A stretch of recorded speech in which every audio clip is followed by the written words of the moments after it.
Sapphire Advisors y Bao Media Group. Mercados y Valores con Juan Manuel Peña. Bienvenidos a su programa Bao Radio. En esta ocasión también conjuntamente con el podcast Mercados y Valores. Les acompaña en esta ocasión un servidor, Juan Manuel Peña, director de Sapphire Advisors y colaborador de temas económicos y financieros y estrategia de negocios para Bao Radio. En la tarde de hoy tenemos un programa muy interesante. Vamos a hablar sobre banca de inversión. Y la banca de inversión está teniendo un impacto muy importante y significativo en lo que es nuestro país. ¿Por qué? Porque está ayudando a motorizar lo que es el mercado de valores, que es esencial e imprescindible para el desarrollo de nuestra nación.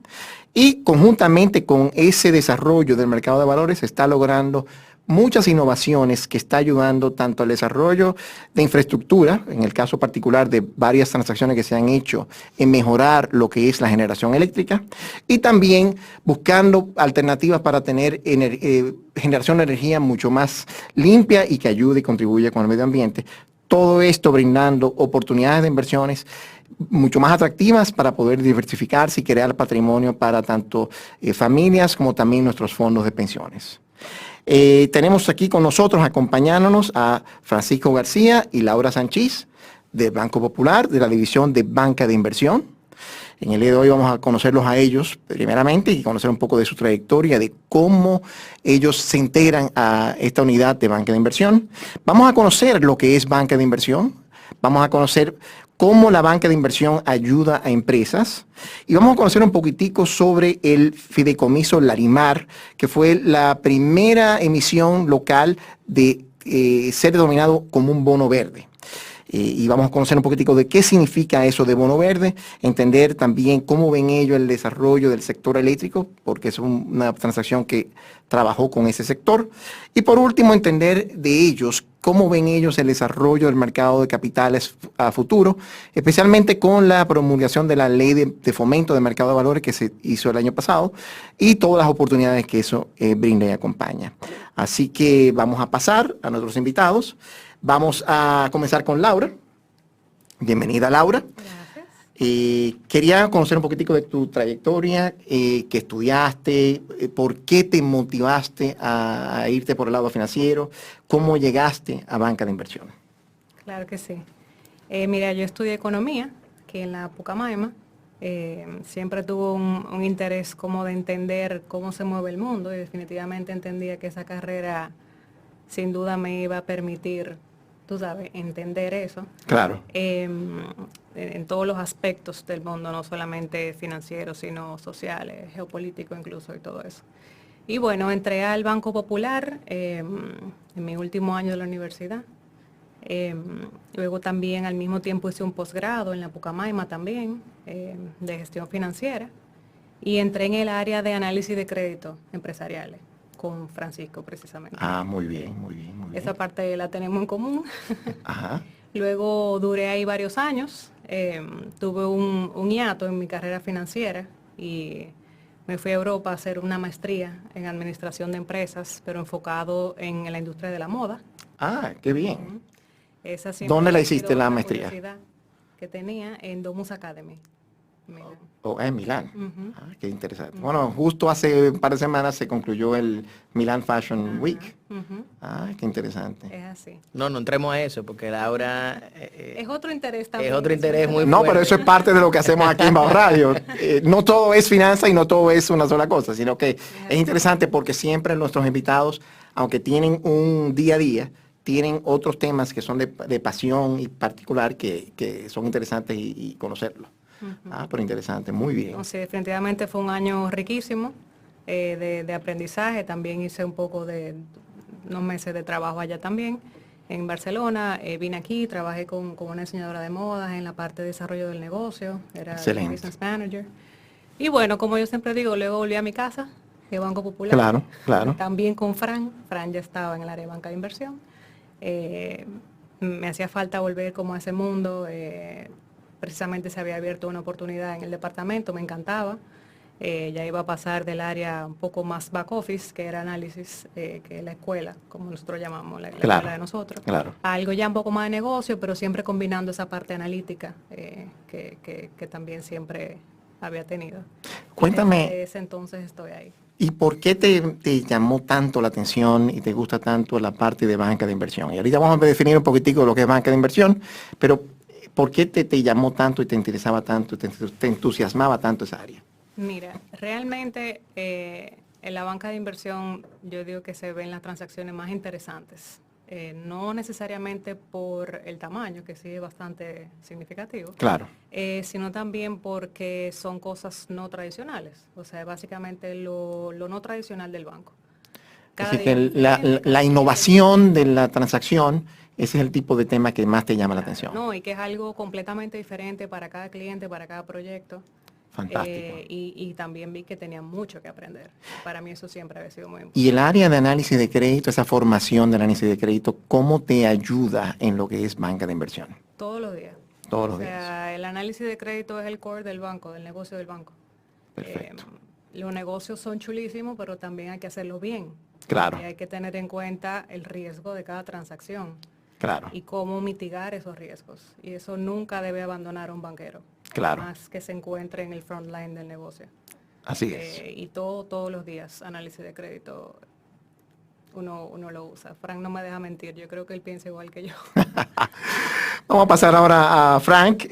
Cuéntanos un poquitico de tu experiencia, tu trayectoria y cómo terminas tú, por tu lado, en banca de inversión del Banco Popular. Sí, bueno, yo inicié en la Pucamaima, en economía también, Qué y luego había un programa que me permitía transferirme a RIT, a Rochester, Ajá. para terminar el undergrad allá. Y Ok. así lo hice, terminé mi licenciatura allá. Me permitía terminarla en economía y en administración de empresa al mismo tiempo en Rochester. Excelente. Me quedé trabajando 2 años en una firma de banca privada allá en Estados Unidos. Y luego, cuando ellos deciden, bueno, ¿te quieres quedar a largo plazo? Y decía, tú sabes que no. Yo quiero volver al país y yo quiero conocer cómo funciona el mercado y no llegar ya después de una maestría a comenzar desde cero. Claro. Y además vamos a tener que seas profeta en tu tierra, así que... Y bueno, y decidí y venir para acá y sin mentirte, yo quería trabajar en Banco Popular. Yo decidí entrar en Banco Popular y tenía un amigo que estaba en análisis de crédito en ese momento y me dijo, mira, hay una vacante, ven. Excelente. Y bueno, y pasé el proceso y entré. Y como dice Laura, no me arrepiento para nada porque es el fundamento de todo banquero. Excelente. Crecí allá en análisis de crédito a una posición gerencial y luego me fui a la maestría. Decidí irme a Babson a hacer un MBA. Ok. Ustedes saben que Babson es mucho de emprendimiento. Correcto. Pero no es tanto emprendimiento para tú comenzar un negocio. Puede ser emprendimiento dentro, como ellos lo llaman, corporate entrepreneurship, para tú hacer emprendedor en las empresas donde tú laborarías posterior. En ese sentido, es como desarrollar nuevos negocios en una compañía que puede tener todos los años del mundo, Correcto. pero que está lanzándose algo nuevo. Correcto. Y eso fue yo, o sea, tenía varias opciones y decidí irme por Babson por eso. Porque creo que era era un currículum un poco más fresco. Claro. Y menos tradicional y no me arrepiento. Muy bien. Cuando termino de Babson, bueno, surge la oportunidad de que está en creación esta área de banca de inversión. Y lo primero que me llamó la atención, y yo, bueno, aquí es que yo voy a implementar ese emprendimiento corporativo, porque el área estaba desde cero. Excelente. Muy bien. Inclusive nosotros, eso fue ya en el 2012, cuando yo entro, inclusive la AFI y la fiduciaria, que son 2 filiales de mercado de capitales, estaban originándose en banca de inversión. O sea, toda la creación salió del equipo de nosotros. Fantástico. O sea, el equipo de ustedes fue que tuvo el plan estratégico de hacer esta visión, decir, bueno, necesitamos crear un AFI, necesitamos crear una fiduciaria, Sí. y entonces por ahí salió eso. Correcto. Excelente. Entonces, la verdad que, o sea, estar envuelto en todo ese proceso desde el inicio fue muy enriquecedor. Muy bien, muy bien. Y la verdad que hemos continuado tratando de, o sea, nosotros no le tenemos miedo a innovar. Y te lo digo porque no hemos No hemos resaltado precisamente por eso. O sea, cuando había que hacer un fideicomiso de oferta pública, hicimos el primero de oferta pública. Cuando había que hacer el primer bono verde, hicimos el primer bono verde. Fantástico. Y es porque no le tenemos miedo a innovar yo digo que en Grupo Popular, en general. Muy bien. Pues ahora yo quería pasar a que hablemos un poquitico para que nuestros televidentes y escuchas también puedan entender un poquitico de en qué consiste la banca de inversión. Entonces, si nos pueden describir ambos, ¿qué es banca de inversión? ¿Cuándo es que una compañía que pasa de utilizar los servicios tradicionales de banco, de un financiamiento para capital de trabajo o un financiamiento ya para algo más a largo plazo, y termina siendo referida o siendo atendida por la unidad de banca de inversión? No sé quién quiere. Mira, al final nosotros, como yo lo llamo, y creo que Laura lo piensa igual, nosotros somos asesores de nuestros clientes corporativos, de nuestros clientes empresariales y obviamente de clientes nuevos también que puedan llegar. Y te digo que somos asesores porque al final, como surge el área, es bueno, este cliente o los clientes tienen una necesidad, ya sea de capital, ya sea de financiamiento, tienen algo que resolver. Ahí entramos nosotros para ver qué producto dentro del grupo es que le conviene, ya sea que lo podamos referir o sea, que sea un fideicomiso que terminemos haciendo, que sea un préstamo tradicional, que sea un préstamo puente en lo que nosotros adecuamos a la empresa para salir al mercado de valores. O sea, al final fungimos como asesores de esa transacción y de los clientes. Fantástico. Y yo creo, no sé, Laura, si tú quieres describir tal vez los productos, cómo lo tenemos dividido nosotros. Claro, sí, bueno, como ya Fran adelantó, tenemos un área de oferta pública que tal vez es la que más en el mercado nos reconoce como innovadores o que rompemos con lo que había hasta el momento. Claro. Hemos hecho emisiones de bonos corporativos, bonos subordinados y bueno, los primeros fideicomisos del mercado. Participamos también en el primer fideicomiso accionario, que fue el de RICA, el primer bono verde y demás. Okay. Nos involucramos con el cliente desde el momento en que se concibe la idea de que la solución es un bono corporativo, lo acompañamos en todo el proceso de autorización ante la superintendencia, los apoyamos también en el proceso de roadshow, de vender el instrumento y nos apoyamos también en nuestra filial Inversiones Popular, que es la que termina haciendo la colocación de los instrumentos. Entonces, ese es el lado como de oferta pública. Algo que estaba conversando antes del programa con Frank es que uno de los objetivos que tiene la unidad de banca de inversión es que en vez de que a un cliente corporativo lo esté visitando alguien de la unidad de la fiduciaria o del puesto de bolsa o del banco, y cada quien tratando de posicionar su propia solución, ustedes son un ente, digamos, que representa el mejor interés del cliente dentro de toda la sombrilla de servicios que puede ofrecer el Grupo Popular. Correcto. Excelente. Correcto. Es decir que, por ejemplo, le garantizamos al cliente que no importa qué idea tal vez él tenía inicialmente, nosotros vamos a tomar su necesidad, vamos a evaluarla y vamos a decirle, mira, realmente a ti lo que te conviene es esto, o una combinación de esto. Claro. Y podemos dirigirlo a cualquiera de los productos, de las filiales, si hay alguna involucrada, para garantizar que esa solución sea realmente la ideal. Fantástico, fantástico. Muy bien.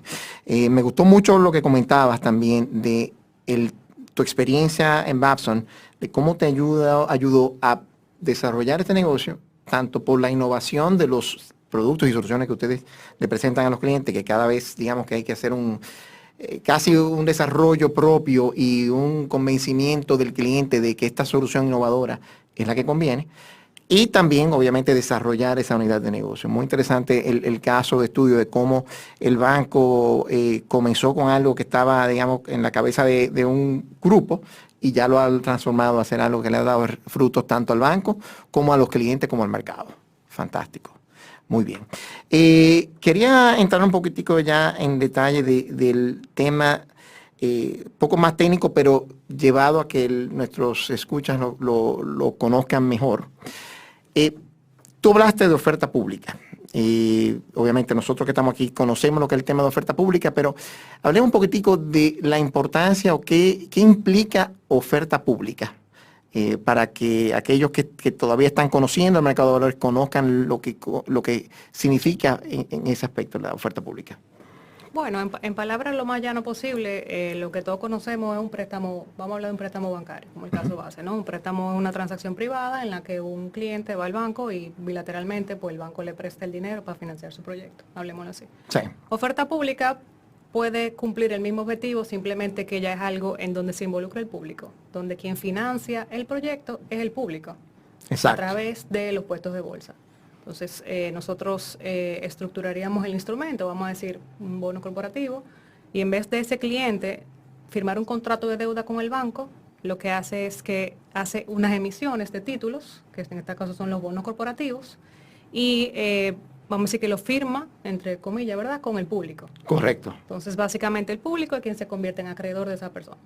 Muy bien. Eso no se limita tampoco a los bonos corporativos solamente. También ya en el futuro esperamos tener emisiones de acciones directamente, en la cual igualmente, en vez de hacer una transacción privada entre una empresa y un nuevo accionista, pues esa empresa se voltea al mercado y su nuevo accionista ahora es un grupo de personas. Perfecto. Del mercado público. Entonces, para los que nos están escuchando, Laura mencionó tanto bonos, préstamos y acciones. Figúrense eso de esta manera. Si usted está formando un negocio, cuando usted pone su capital propio o tiene capital que lo recibe de sus allegados, como dicen Friends and Family, eso es invertir en acciones, que son los primeros inversionistas en el negocio. Luego de eso, cuando ya la compañía tiene cierto nivel para poder tomar préstamos, pues entonces toma un financiamiento bancario, algún tipo de préstamo. Pero ya cuando la compañía tiene un tamaño interesante y puede ser sujeto para colocar instrumentos en el mercado de valores, es decir, colocar instrumentos de oferta pública, como mencionó Laura, entonces tiene la opción de emitir instrumentos de deuda, es decir, otro financiamiento, otro compromiso con alguien, con un tercero, que en ese caso, como decía Laura, son los bonos que se venden al público, que típicamente lo adquieren o fondos de pensiones o compañías de seguros o inversionistas particulares, o inversiones en acciones directamente, donde ya la compañía se abra nuevos accionistas, pero esas acciones, en vez de ser vendidas entre particulares, se venden en un mercado secundario, que básicamente es un mercado donde ya el que quiera comprar o vender sus acciones tiene acceso a poder liquidar esa posición de una manera cotidiana. Una pregunta para Francisco, entonces, ¿por qué una compañía le convendría, un emisor, una empresa, le convendría irse ya sea o préstamo, o bonos, o acciones? Ok, bueno, son productos diferentes. Claro. Totalmente. Con un préstamo es algo más tradicional, donde tú vas a tener una cuota, capital e intereses. Tú puedes tener un plan de pago escalonado, donde un año tú, o sea, obviamente que vaya acorde con el flujo que va a percibir. Bueno, pero sigue siendo un préstamo tradicional y básicamente muy probable que se requiera todo tipo de garantías, porque obviamente la regulación bancaria es distinta a la del mercado de valores. Entonces nosotros los bancos tenemos que hacer provisiones de acuerdo a la clasificación del cliente. Entonces se requiere otro tipo de cosas. Ventaja de un financiamiento bancario, entiendo que obviamente el proceso, un proceso más tradicional, que normalmente es un proceso más rápido, versus otros procesos como ya implicaría la oferta de valores, como vas a describir ahora. Sí. Mira, básicamente en los préstamos tradicionales, son como bien lo dices, esto lleva cuota, capital e intereses, lleva otro tipo de estructura. Usualmente, en la mayoría de los casos, cuando son a largo plazo, necesitan una garantía real. ¿Y el plazo más largo normalmente para un préstamo bancario corporativo? Mira, o sea, lo más común a largo plazo son 10 años. 10 años. No más de ahí. No más de ahí. Obviamente hay préstamos hipotecarios para compra de vivienda que son distintos. Claro. Pero préstamos comerciales, lo usual son 10 años. Ok. En el mercado de valores no hay no hay ese limitante de plazo, o no se estila obviamente 7, 10, de acuerdo a lo que se necesite. Pero no hay ese requerimiento de garantías, no hay ese requerimiento de cuotas, al menos que el flujo del negocio lo conlleve o lo lleve. Perfecto. Y bueno, y podemos hablar, por ejemplo, nosotros hicimos el fideicomiso de oferta pública Larimar, que era amortizable. Y se hizo amortizable porque simplemente tenía un PPA que vencía en 2036, entonces nosotros para evitar ese riesgo de repago en el 2036, cada año fue amortizando. PPA es... Bueno, básicamente el acuerdo privado de energía. Las siglas significan Power Purchase Agreement. Ok. ¿Y qué significa o qué es lo que es el Power Purchase Agreement? Bueno, básicamente en el caso del Larimar era un contrato de compra de energía del 100% de lo que generaba el Larimar. Es decir, que tenía asegurado su mercado, su cliente con eso. Vamos a hacer una pausa ahora y cuando regresemos vamos a hablar también de las ventajas y desventajas de las emisiones de bonos para las empresas y también las ventajas y desventajas de las emisiones de acciones. Cuando regresemos con Francisco García y con Laura Sanchís del área de banca de inversión de Banco Popular. Y ahora pasamos de nuevo a la pregunta que le había dejado a Frank cuando pasamos a la pausa. Frank, ventajas y desventajas para una empresa en lo que es la emisión de bonos y luego emisión de acciones. Ok, la ventaja más grande es que es un traje a la medida. Una emisión de bono, tú puedes hacerlo capital a vencimiento, puedes poner los intereses trimestrales, semestrales, anuales. O sea, al final es un traje hecho a la medida y no hay limitaciones en cómo hacerlo. Perfecto. No hay toda esa regulación bancaria que te limita a los plazos, a las garantías, etcétera. Muy bien. Las desventajas es que básicamente tú abres la información al público. A partir de que tú eres emisor, tú tienes un compromiso trimestral de proveer tus estados financieros, de anunciar cualquier hecho relevante que pueda afectar en básicamente la situación financiera de la empresa. A futuro, cualquier acuerdo que se haga tiene que anunciarse al ¿Qué público. determina que sea un hecho relevante? Básicamente que afecte la situación financiera de la empresa. Ok, si las ventas van a caer, si hay algo extraordinario que le afecta a eso, tienen que hacer una comunicación También, de ese tipo. correcto. Y también hay hechos relevantes que son básicamente cambios en la estructura directiva de la empresa. Perfecto, perfecto. Y en el tema de acciones, ¿cuáles son las ventajas y desventajas de emisión de acciones? Mira, la ventaja más grande es que básicamente tú amplías tu masa de accionistas sin necesidad de que tú tener un bloque completo que te pida otro tipo de cosas. O sea, por ejemplo, tú vas a hacer una venta privada de acciones, y voy a poner el caso de Rica, que no es una emisión de acciones, pero fue un fideicomiso de oferta pública que dentro tiene las acciones de Rica. Y nosotros tuvimos, tanto Laura como yo, el honor de crearlo y de ser parte de eso. Que fue una transacción muy innovadora porque en ese entonces que todavía no se contaba con la ley de fomento del mercado de valores que facilita lo que es el tema de emisión de acciones, era una forma de poder hacer una cuasi emisión de acciones donde el inversionista de ese fideicomiso tuviera participación en la empresa sin necesariamente tener que hacer una emisión directa de acciones cuando todavía no estaba toda la regulación idónea para poder hacer eso. Correcto. En ese caso de Rica yo creo que es el mejor ejemplo. Habían familias o grupos de familias que tenían alrededor del 38% de la empresa que estaban buscando una salida de la empresa. No por la situación financiera, porque como todos conocemos, la situación de Rica y el posicionamiento en el país es de primera, simplemente por estrategia de los portafolios de esas familias.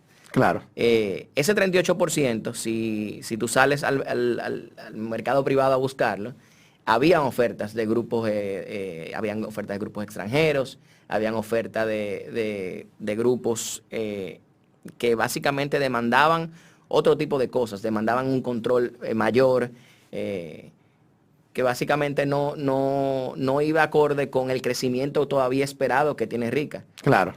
Iba a ser una limitación. Y bueno, básicamente en este caso había una situación y se le buscó una solución con lo que había. Y lo que había en ese momento era, bueno, vamos entonces a poner a flotar las acciones de Rica dentro de un fideicomiso. Fantástico. Y que cada quien, el público en general, pueda comprar. Lo más bonito de ese proceso fue ir, y los mismos empleados de Rica eran los que se estaban anotando para comprar. Y Excelente. que te daba un mensaje, tú decías, wow, pero esta gente que están aquí, Creen a las 8 de tanto la en mañana, su creen en la negocio empresa. que quieren ser parte de ese negocio. Y nosotros tuvimos que inclusive hacer un roadshow junto con con los puestos de bolsa para básicamente con los mismos empleados, o sea, entrar los que no tenían cuentas de corretaje.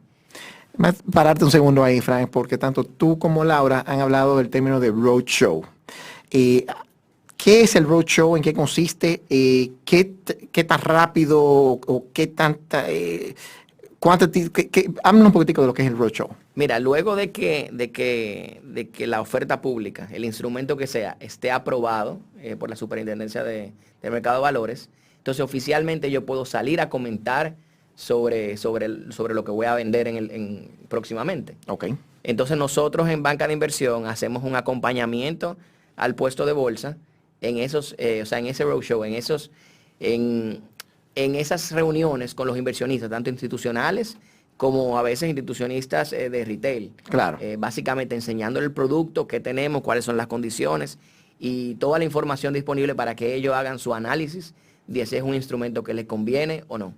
Y no solo eso, y perdón que Sí. interrumpa, una parte importante que en el roadshow participa casi siempre el emisor. Claro. De una manera de que los potenciales inversionistas puedan entender y conocer el negocio de primera mano de quien lo lleva día a día. Perfecto. El roadshow entonces es como un media tour, es como una serie de reuniones que se tienen con diferentes potenciales inversionistas para tomar el apetito, las muestras de interés y entonces tener ya quiénes serían los primeros inversionistas que comprarían o invertirían en esa emisión que ustedes están trabajando. Correcto. Excelente, excelente. Muy bien, muy bien.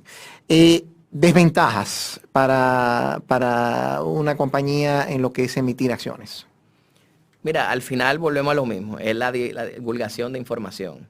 La información va a estar disponible para todo, o sea, para el que es inversionista y el que no es inversionista de la empresa. O sea, porque no es una emisión cerrada, es de oferta pública, entonces todo el mundo tiene acceso a ella. Claro. Tú tienes una masa de inversionistas que tal vez no entiendan algunas cosas del negocio. Claro. Pero para eso todas las empresas deben de tener como le dicen fuera, un Investor Relations Department. Sí. Un departamento para De relación con los inversionistas. inversionistas. Y bueno, y esos son costos adicionales que la empresa tiene. Es decir, que desventajas en ese sentido, tienes el tema de que, bueno, tienes que también, al igual que la emisión de bonos, como es un instrumento de oferta pública, tienes que transparentar y publicar al mundo todas tus interioridades, es decir, tu estado financiero y todo lo que te implique en ese prospecto de todo identificar tus riesgos, identificar todo lo que viene con esa emisión. También, como mencionas, el tema de los costos. Tienes el costo de estructuración, tienes el costo de tener ya un equipo que tiene que estar enfocado en atender todo lo que venga con el inversionista.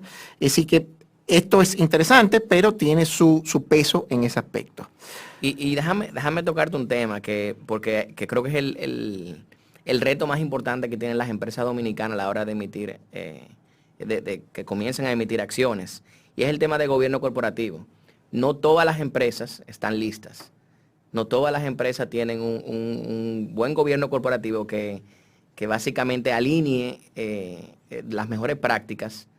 ¿Por qué? Porque nuestro mercado inicialmente han sido en su mayoría empresas familiares. Claro. Que todavía no están listas. En el caso de Rica, había una diferencia y es que ya Rica había tenido accionistas institucionales. Correcto. IFC en su momento fue parte de Rica, entonces ya estaban listos en ese sentido.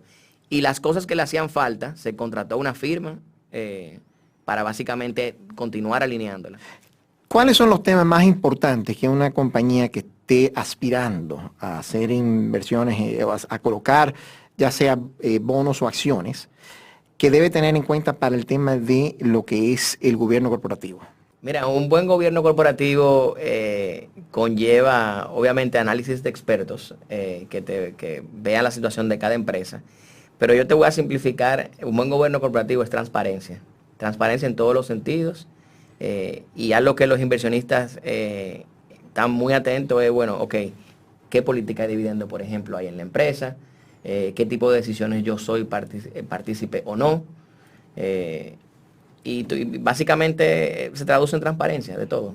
Excelente. Sí, no solamente a veces algunas personas pensarían que, bueno, pongo 2 o 3 consejeros independientes y ya me adecuo. Realmente conlleva un poco más de estructura. También algunas empresas no lo tienen en su radar, pero un buen gobierno corporativo también exige la creación de ciertos comités, comité de auditoría, comité de compensaciones y contrataciones y demás, que conllevan. Comité de compensación y contrataciones. Sí, no tengo el detalle Ok. legal de cómo se llama. Claro, Me imagino claro. que hay cierta flexibilidad en la constitución Claro, de cada empresa claro. dentro de los principios de gobierno corporativo, pero sí requieren órganos adicionales de gobernanza que muchas veces las empresas normales, como decía Fran ahorita, por ser tradicionalmente empresas familiares, pues no lo contemplan. Y estos órganos de gobernanza adicionales, estos comités, usualmente lo integran los miembros de la Junta de Directores, incluyendo estos directores externos que pueden ser Sí, incluidos en esa sí, Junta. hay mezclas. Hay algunos, por ejemplo, si por ejemplo un inversionista como un fondo tiene una participación de capital significativa, Sí. pues te va a pedir un asiento en el consejo, obviamente, pero Claro. adicionalmente te va a pedir participar en alguno de esos comités. Tal vez, mira, quiero también sentarme en el comité de auditoría o quiero sentarme en el comité de riesgos. Perfecto, perfecto. Y Laura, tomando como base tanto la experiencia de ustedes dos en la parte de análisis de crédito, ¿cuáles son los temas fundamentales que una empresa debe tener como buena, para describirla como una compañía, así como debe ser sujeta de crédito, el estándar o la barra para poder optar por emisiones de esta índole, se sube mucho más la barra? ¿Qué cosas debe tener una empresa en ese sentido, en el aspecto financiero y en el aspecto de estrategia de negocios, para que sea candidata para este tipo de transacciones?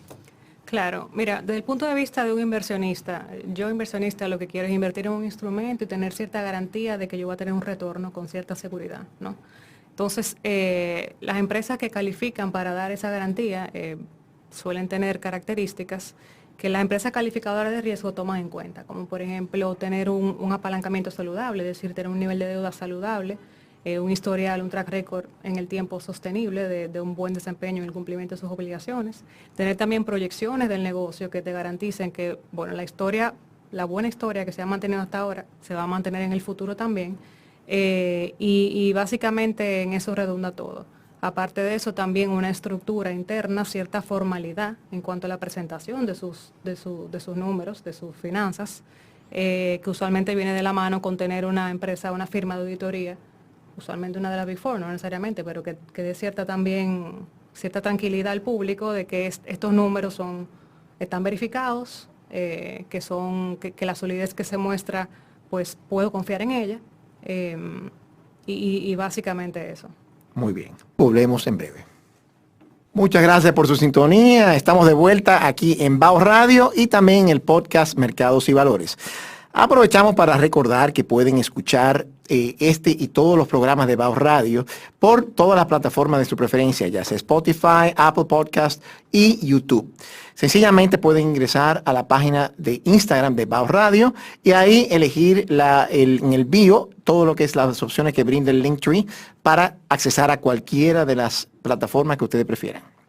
Vamos a pasar ahora a Laura, que nos habla un poquitico de los otros servicios y que también están en banca de inversiones. Hemos hablado hasta ahora de bonos, de acciones que aunque no se han hecho emisiones de acciones, en algún momento vendrán.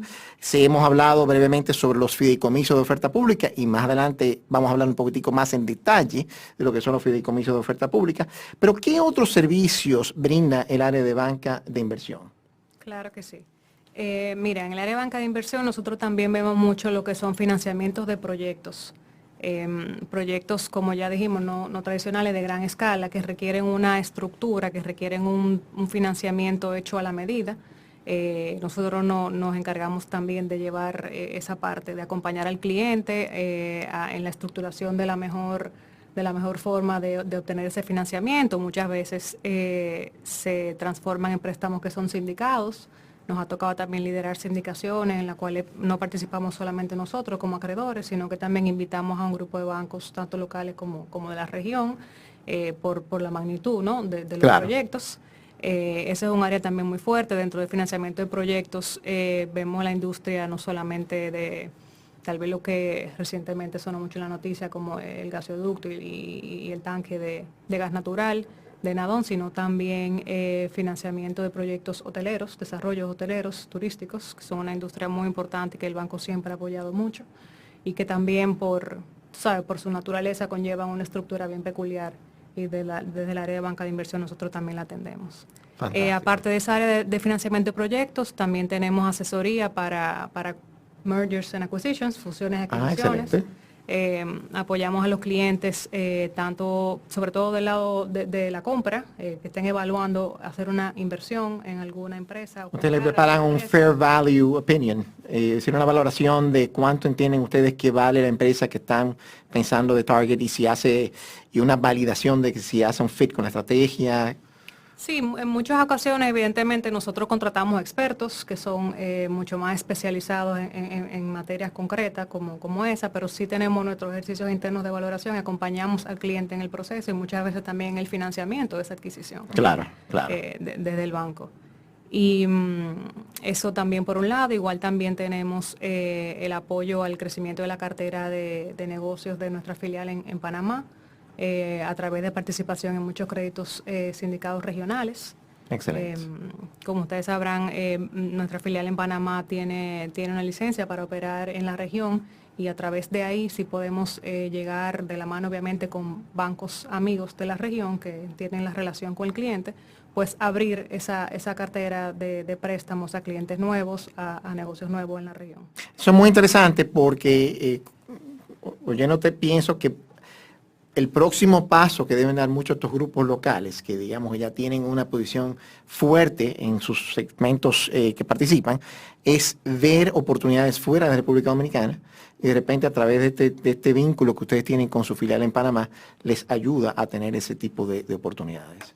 También algo que escuchándote a ti, pienso mucho en cuando iniciamos la conversación y Frank hablaba sobre asesoría y que ustedes son el ente de asesoría del cliente y que ayudan y facilitan al proyecto que tenga ese cliente. ¿Cuánto es de qué montos usualmente tiene que ser un proyecto para que sea referido a banca de inversión? Mire, no hay, vamos a decir que una línea rígida, pero sí hay, vamos a decir, un aproximado y no sé, Fran, yo diría que tal vez $10 millones es lo que solemos ver como mínimo de las transacciones que manejamos. Y bueno, y aparte de eso también ya, si no me equivoco, Fran, sería ya la última línea de negocio que me falta por mencionar del área. Nosotros también le damos apoyo al administrador del Fondo de Inversión Popular en la identificación de oportunidades de inversión, ya sea para el fondo inmobiliario o también para específicamente el Fondo de Desarrollo de Sociedades, que incluso se desarrolló en el área de banca de inversión, el equipo de Fran estuvo involucrado en la creación de ese fondo. Y ese fondo es muy interesante porque, como su nombre lo indica, está destinado a apoyar el desarrollo de empresas. Excelente. Que cumplan con ciertos requisitos, pero básicamente para apoyar su crecimiento.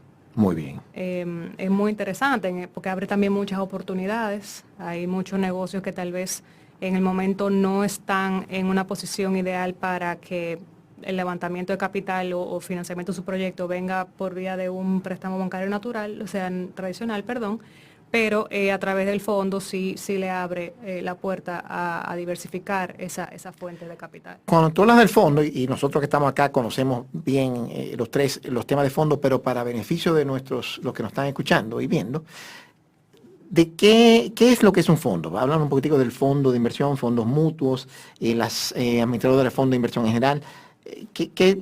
Cuéntanos un poquitico de eso. Ok, bueno, voy a empezar por la administradora de fondos. Es una sociedad administradora de fondos de inversión, una SAFI, que cumple con cierta regulación y su misión básicamente es, muy intuitivamente como su nombre lo dice, administrar fondos de inversión. ¿Y qué son esos fondos de inversión? Cada fondo de inversión es un patrimonio separado, independiente, donde en el caso, por ejemplo, de los fondos cerrados, imagínate que la superintendencia nos haya dado la autorización para crear un fondo de $50 millones y ese fondo no va a crecer más de ahí. Ahora va a tener una etapa en la cual la AFI se encarga a través del administrador del fondo de identificar oportunidades de inversión. ¿En qué sector? Bueno, en los sectores que el reglamento de ese fondo específico le indique que puede invertir. En el caso del desarrollo de sociedades, como mencioné ahorita, pues básicamente su misión principal es invertir en empresas que cumplan con ciertos requisitos e invertir ya sea deuda o capital, que también es algo Claro. interesante que tiene el fondo, para impulsar el desarrollo de esas sociedades. Pero cada fondo es un patrimonio separado. La ventaja de esto, los fondos son abiertos al público, entonces cualquier persona puede invertir. Típicamente, ¿cuánto es el mínimo para invertir en una participación en un fondo? No, es de acuerdo a lo que se establezca por cada fondo en específico. En el caso del Fondo de Desarrollo de Sociedades es para un público profesional. Ok. No para un público, no para todo el mundo. Porque Perfecto. obviamente nosotros entendimos que hay riesgos mayores en el sentido de que tú estás invirtiendo en empresas que puede ser un proyecto desde cero a básicamente una empresa en operación. Ok. Pero, por ejemplo, nosotros tenemos otro fondo como el fondo inmobiliario, que sí es para todo público. Es en dólares. Sí. Entonces, básicamente con el fondo lo que se encarga es de comprar activos que tengan una renta adherida. ¿Y cuánto normalmente en ese tipo de fondos es el mínimo de entrada? Usualmente son $1,000 para todo el público. Claro, entonces, con lo que tú me estás diciendo ahí, que es muy interesante, que ahora con estos fondos de inversión, el común mortal que no tiene para comprar un edificio que esté alquilado, yo puedo comprar una participación en una canasta de varios edificios que tienen un ingreso, entonces yo participo con lo que en ese fondo, en base a lo que yo invierta en ese fondo. Si lo que yo puedo invertir son $1,000, bueno, pues entonces yo tengo el porcentaje que represente esos $1,000 del total de la cartera de inversión. Si quiero invertir más, pues puedo invertir más, pero tengo ese acceso a nuevos instrumentos y de diversificar mis ingresos y mi patrimonio, buscando todo esto que brindan los fondos de inversión. Claro, y tú puedes beneficiarte de esas rentas que dan esos alquileres de esos edificios en la proporción en que tu posición te lo permita. Como tú bien dices, no puedo comprar el edificio, pero puedo comprar una cuota del fondo. Exactamente. Sobre esa inversión, pues... No, y se beneficia uno de que tiene, en estos otros fondos no es un solo activo, sino que tienes una canasta de varios activos. Entonces, tienes el beneficio de la diversificación, es decir, que estás invirtiendo en algo que no es un solo edificio, que puede ser que le vaya muy bien, pero al lado le pase algo a ese edificio, o hay un fuego y entonces perdiste parte del alquiler de ese edificio. Sin embargo, si tienes una participación en un fondo inmobiliario, tienes esa exposición a diferentes activos, inmuebles, entonces reduce estos riesgos y diversificas. Mire, qué bueno que tú lo pones así, porque aquí entramos tal vez en lo que es la diferencia entre un fideicomiso de oferta pública inmobiliario y un fondo inmobiliario. Excelente. El fideicomiso de oferta pública inmobiliario, básicamente tú sí estás comprando una parte del edificio que se está poniendo. Porque en el caso del fideicomiso, un fideicomitente o la persona inicial hace un aporte a ese fideicomiso. Y luego se emiten participaciones. Vamos a parar un segundito ahí porque el tema del fideicomiso, como hemos visto en las últimas semanas, fue un tema que dio mucha agua de beber, como dicen. Y creo que parte de eso es un poco del desconocimiento de lo que es un fideicomiso. ¿Qué es un fideicomiso? Mira, un fideicomiso es un patrimonio autónomo que básicamente tiene dentro un aporte de uno o varios fideicomitentes. Entonces, los fideicomisos que existen de oferta pública, que son privados, Ajá. o sea, cuando digo privados, que no son del sector público, Sí. ahora mismo son 5. Ok. Y pueden ser activos diferentes. Pueden ser, en el caso de RICA, acciones, o sea, un fideicomitente, RICA aporta esas acciones que tienen tesorería. En el caso del primer fideicomiso de oferta pública que nosotros tuvimos el honor de hacerlo, que fue con los edificios de Oficina Málaga. Málaga, sí. Aquí los accionistas de Málaga, que son los fideicomitentes, aportaron esos edificios, ese fideicomiso. Déjame pararte ahí un segundito. En ese caso, por ejemplo, hay un grupo de inversionistas que tenían varios inmuebles. Bueno, no inversionistas. Bueno, propietarios. Los ajá. propietarios de esos inmuebles tenían esos inmuebles y lo aportaron a un fideicomiso. Correcto. Así que fueron los Fideicomitentes. fideicomitentes del fideicomiso. Sí, La fiduciaria es quien administra ese fideicomiso. correcto.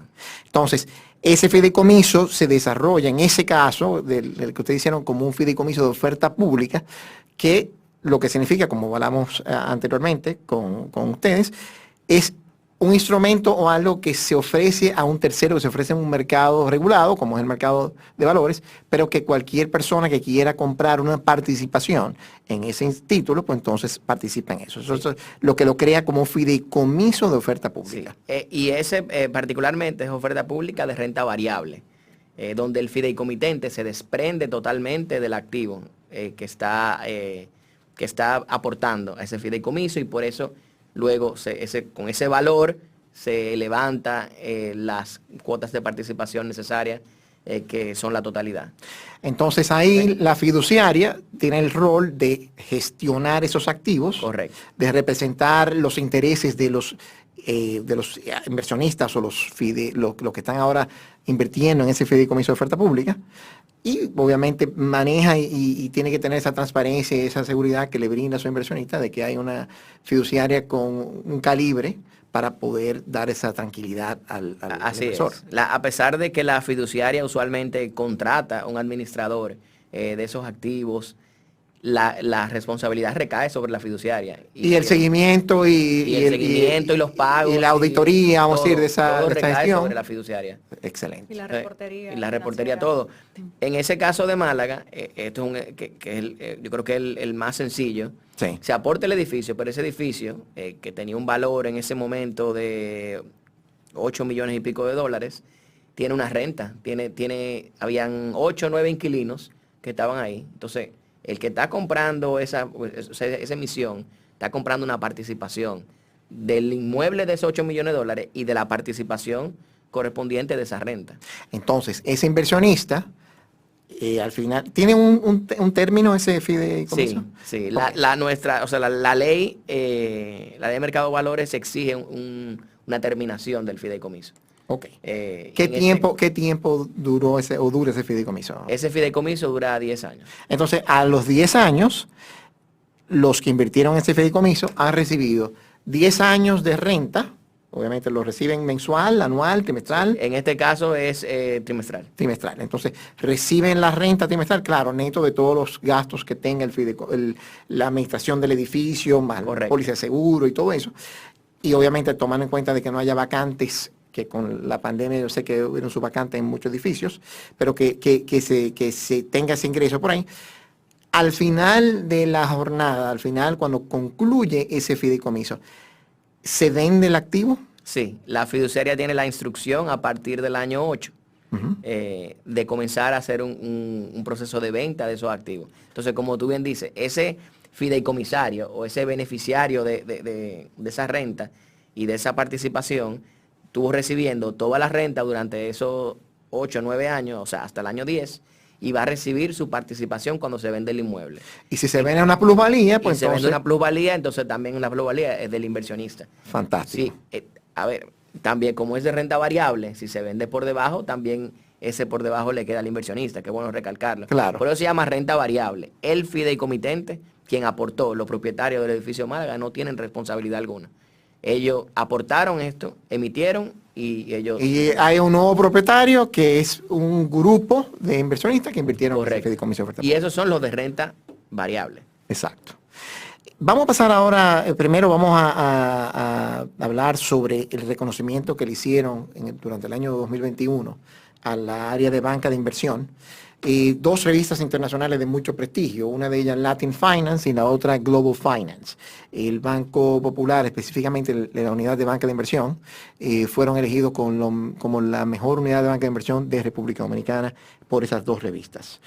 Sé que también el banco recibió premios en la parte de banca privada, no sé si por la misma revista Global Finance o por otra entidad, otro medio, pero cuéntanos un poquitico de eso y por qué, cuál fue la transacción que destacó eso. Claro que sí. Mira, el premio de Global Finance ya creo que es el 5º año que lo recibimos.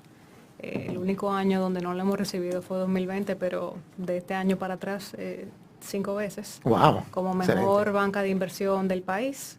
Y bueno, básicamente son concursos abiertos donde esa entidad evalúa el trabajo que durante ese año de candidatura ha llevado a cabo la unidad de banca de inversión. Y en el caso específico de Latin Finance, el premio fue por Deal of the Year, transacción del año.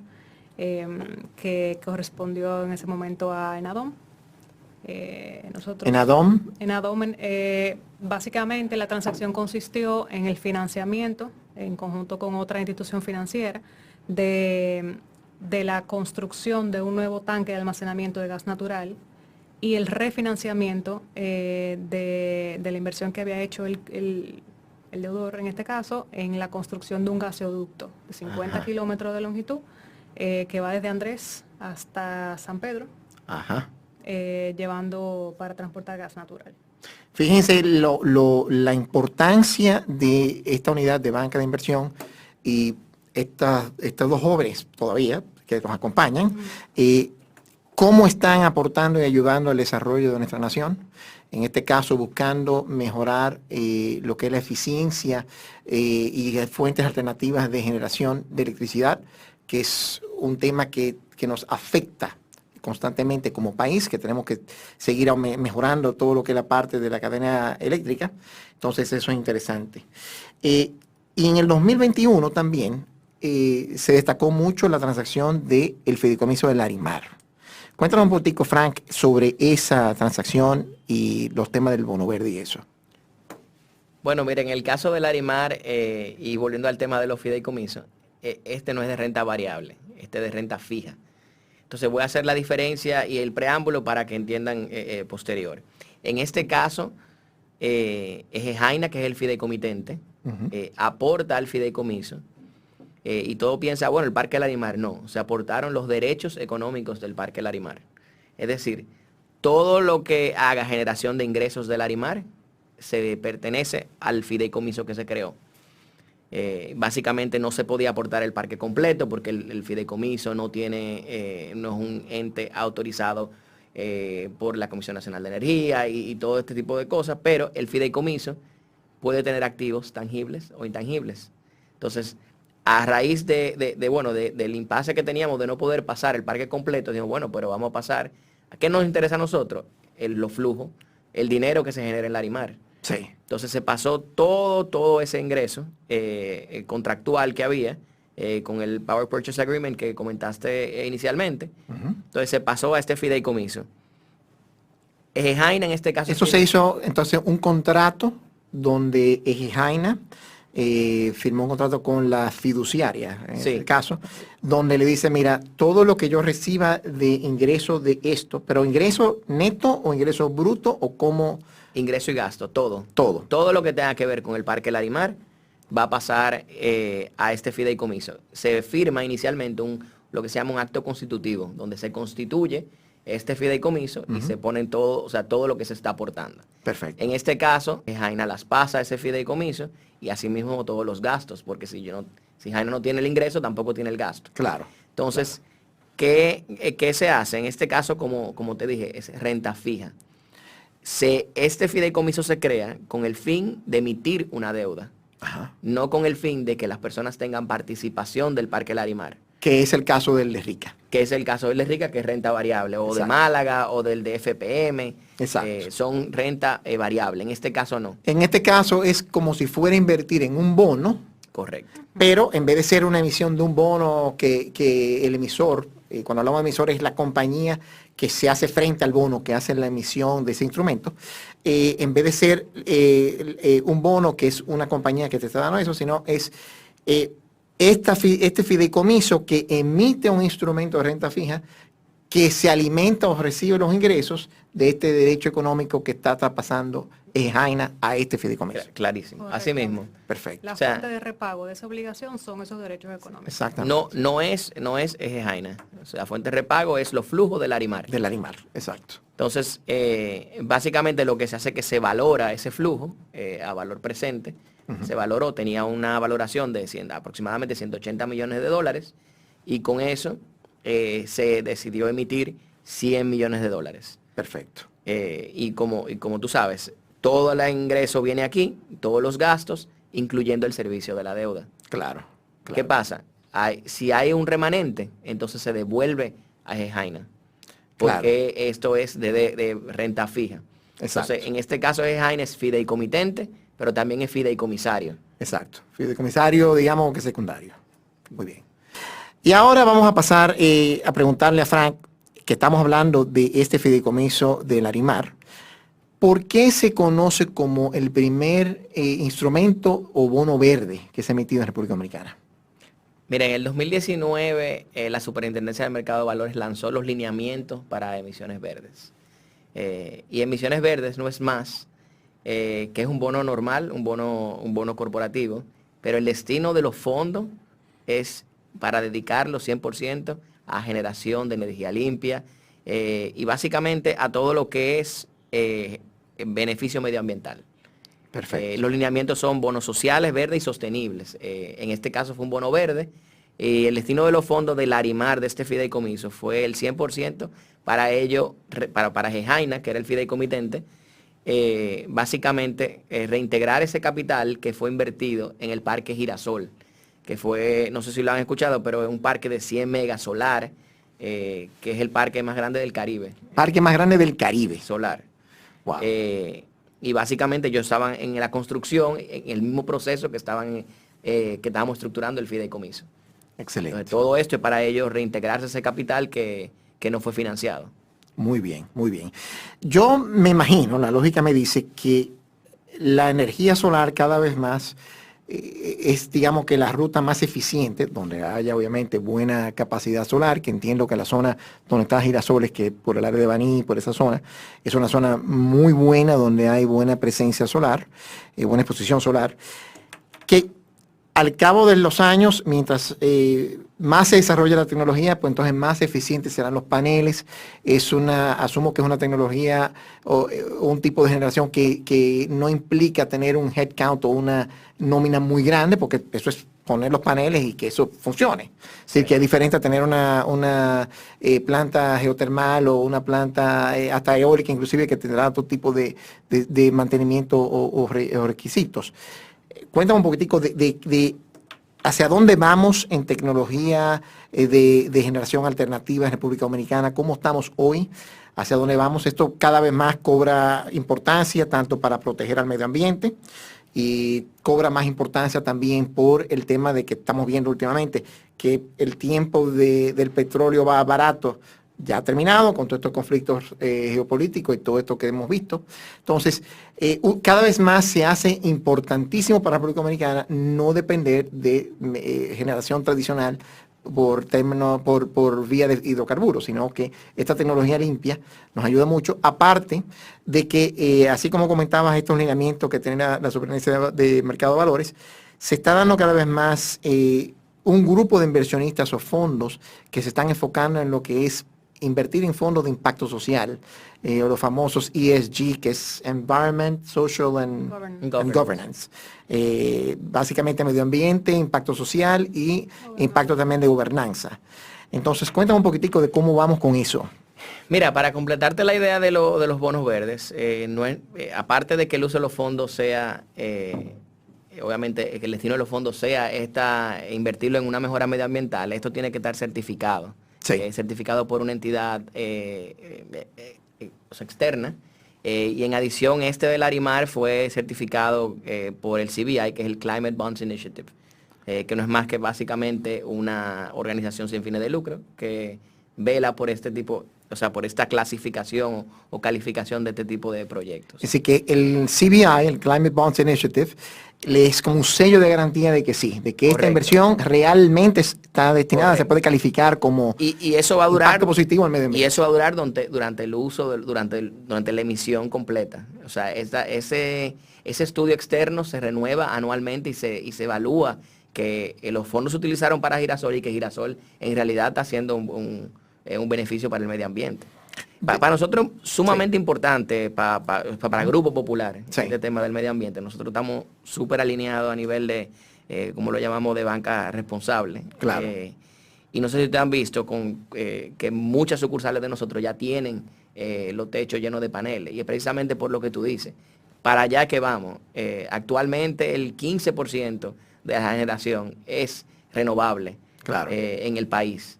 Y la idea, el gol es duplicar este monto.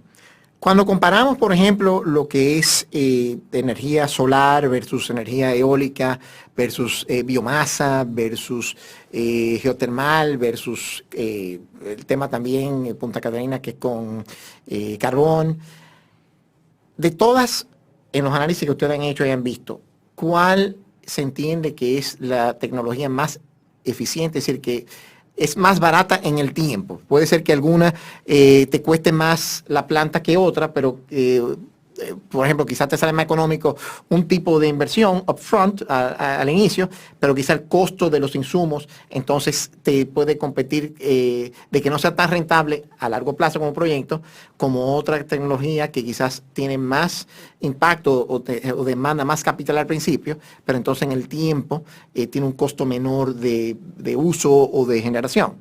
En lo que ustedes han visto con los proyectos de los clientes, ¿cuál está siendo la tecnología más eficiente? Mira, en vez de mi eficiencia, te voy a poner en cuál es la más asequible, que es la solar. O sea, es la más asequible, la más fácil, y es lo que te puede generar un impacto inmediato en el medio ambiente. Pero aparte del impacto, aparte del impacto del medio ambiente, en términos de costo por generación. No, es menor. Es menor. Es la que menor de todos. Es la menor. Hoy en día sí. Okay. Hoy en día sí, y claro, como si traducimos el Moore's Law, de que cada vez vamos a mejorar, que era en el mundo de semiconductores, que cada vez duplicamos la capacidad y abaratamos el costo, eso mismo va a aplicar a los paneles solares. No quiere decir que las otras tecnologías son malas, no tengan, o sea menos eficientes, no, para nada. Claro. Es simplemente que el costo de ponerlo y a funcionar más rápido con el solar. Ok. Y por eso tú ves que ahora mismo han anunciado varios proyectos. Creo que fue ayer mismo que anunciaron 3 proyectos nuevos, de los cuales 2 eran solares. Claro, claro. Y bueno, y estaba el de biomasa de San Pedro Bioenergy, que nosotros financiamos también. Sí, sí. Pero para ir un poco a tu pregunta, todas tienen su lado bueno y cada una tiene también sus retos. Si bien, como dice Fran, solar hoy en día es la más eficiente, es la más rápida de montar, la que demanda tal vez menos inversión por megavatio, pues es la menos constante, digamos. Claro. Tú no puedes garantizar 24 horas de luz, de sol. Eso Claro. no existe, ya lo sabemos. Por eso, evidentemente, el porcentaje de disponibilidad de esos parques solares es mucho menor que el de una planta térmica, por ejemplo. Claro. Pero claro, la térmica también tiene sus retos, sobre todo medioambientales y demás. Así que por eso siempre ningún país va a tener solamente energía renovable, porque no es reliable, no es suficientemente Sostenible. sí, o sea, Sí. no garantiza un despacho constante para la demanda Claro. para lo que requiere la demanda. Claro. Muy bien. Siempre va a haber un mix. Bueno, vamos a pasar ahora a un tema también igual importante. Ustedes que están en ese mundo tan demandante, con proyectos que requieren mucho enfoque, mucha intensidad, ¿qué hacen ustedes para desconectarse, para su tiempo libre? Vamos a empezar contigo, Laura. Buena pregunta. Realmente el trabajo sí es muy demandante, a veces es muy intenso, pero al mismo tiempo muy gratificante, sobre todo cuando uno ve el impacto que ese trabajo de uno, que uno puso su granito de arena para mejorar la infraestructura productiva del país, es muy grande la gratificación. Pero definitivamente que hay que tener un equilibrio y hay que buscar su espacio personal. A mí me gusta mucho hacer ejercicio. Tengo la dicha de haberme casado con alguien que es súper fanático del fitness también. Ajá. Y me apoya mucho con eso, pero también si tuviera el tiempo y los recursos, pues me la pasaría viajando también. Viajar es una de mis pasiones. ¿Cuáles son tus 2 destinos, 3 destinos favoritos que tú, si fuera por ti, repetirías más frecuente? Mira, siempre digo Berlín porque fui sin mucha expectativa y de verdad me despeinó. O sea, me encantó. Qué bien. Me encantó Berlín. Y hay uno que no he ido todavía, que tengo muchas ganas de ir, que es Estocolmo. Ah, sí. Soy fan del norte de Europa, me encantó Dinamarca, Holanda, el chin que vi de Suecia, o sea, me encantó. Claro. Y me falta eso. Muy Pero Fran y yo tenemos un lema en común de que siempre hay que estar planeando el próximo viaje. Así es. Es una pasión que compartimos y bueno. Y hay que sacar el tiempo y desconectarse. Claro, y también tengo un interés, como dije al principio, Claro. en el diseño, en la moda, en el arte.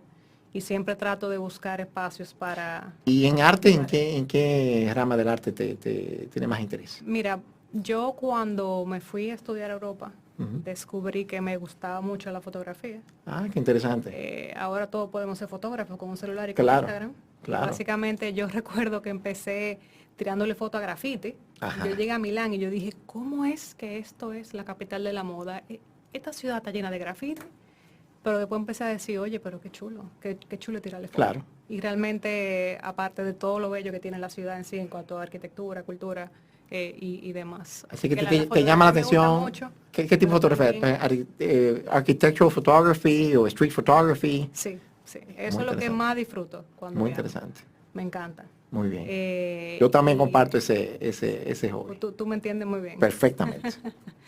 Y bueno, y en cuanto al arte, pues me gusta mucho la pintura. El arte contemporáneo me gusta también, pero también me gusta de vez en cuando tirarme mi videíto de los clásicos, entender todo esto, porque Vermeer es tan apasionante para mucha gente. O sea, la historia del arte también me apasiona bastante. Muy interesante, muy interesante. Es muy interesante y eso vamos a tener que agendar una futura conversación para... porque tu perfil es un perfil que hace falta muchas veces en lo que es el mundo del arte, donde hay una persona que tiene la sensibilidad de apreciar el arte, pero también obviamente tiene la cabeza para los números. Y entonces poder ayudar a que artistas puedan monetizar y poder hacer de su pasión y su talento y su creatividad una fuente de ingreso importante. Sí, sí. Muy bien. Y cuéntame tú, Frank, ¿cuál es tu... Bueno, Laura, ¿cómo te desconectas? Laura me robó mi hobby, o lo comparte. Claro que no. Que es viajar, Hay pero yo mucho le voy a mundo, robar hay algo. mucho Yo me mundo voy para para todo el Estocolmo en mundo. junio. Ah, de muy vacaciones. bien. Mi Excelente. ídolo ahora mismo. Sí, Él te va a traer los tips de a mí me Estocolmo. encanta viajar. Trato de siempre, como dice Laura, tener mi viaje planificado. Yo Claro. tengo 2 niños chiquitos. Ajá. Estoy casado. Y la verdad que el factor tiempo es en el banquero de inversión a nivel mundial. Yo creo que le falta tiempo. Así es. Y lo vemos, ¿no? Que los banqueros de inversión fuera duran hasta las 3 de la mañana en la oficina, diario. No te voy a decir que es así en el banco, pero es un trabajo muy demandante porque nosotros tenemos transacciones que cumplir, deadlines que cumplir. Los clientes tienen una solución para una fecha. Claro. Y hay muchos detalles. hay con todas muchos estas- detalles y mira, y hay veces que nosotros, yo te lo digo, tenemos que sacrificar el fin de semana, tenemos que sacrificar algunas cosas para que eso se haga. Claro. Pero no deja de tener, yo creo que el banco siempre ha sido así en el área de nosotros, pero con la pandemia inclusive se acentuó. Cuando la pandemia llegó, nosotros ya todos estábamos remotos. Claro. Precisamente porque cuando yo entro en el 2012, yo digo, pero es que yo no puedo hasta las 12 de la noche estar en el banco. Sí. O sea, yo tengo que en algún momento salir a hacer ejercicio y me puedo retomar el trabajo si tengo que hacerlo. Así es. Y bueno, implementamos eso y siempre ya estábamos todos Así que cuando la pandemia lo agarró, ya ustedes tenían, digamos, que un ensayo preparado con trabajo remoto. Que esa flexibilidad que te da, yo creo que el banco en general, el banco confía mucho en nosotros, a pesar de que somos jóvenes y el equipo es joven, el banco confía mucho en nosotros y el banco sabe que va a tener el día y la hora de lo que se pactó, pero a la misma vez dando flexibilidad a nosotros para poder hacer un balance. Claro, claro. Si tú me preguntas a mí, ahora mismo yo tengo 2 niños chiquitos, mi hobby es por lo menos poder compartir con ellos. Así es. Y hay que aprovecharlo porque eso pasa rápido. Óyeme, Te lo dice papá que ya tiene sus hijos grandes, pero que los óyeme, yo chiquitos... trato de los sábados, o sea, dedicarle la mañana a ellos, yo digo, porque, concho, no lo veo en la semana. Así es. Y trato de llegar temprano, o sea, trato de a las 7 estar ahí para por lo menos esa última hora con ellos, aunque yo me tenga que conectar. Claro. Y yo creo que al final todo en la vida es balance. Así es. Eh, Muy bien. Bueno, pues ha sido un placer tenerlos aquí con nosotros. Muchas gracias, Laura. Muchas gracias, Frank. Estamos aquí para ustedes cuando gusten venir. Los acompañó Juan Manuel Peña. de parte de Bao Radio y también Sapphire Advisors. Recordamos que Sapphire Advisors es la firma que dirijo, con lo cual ofrecemos servicios tanto de gestión de inversiones y valoraciones de empresas, también estudio de factibilidad y asesoría en finanzas corporativas en general. Así que muchas gracias a los dos por habernos acompañado. Gracias a ti, un placer.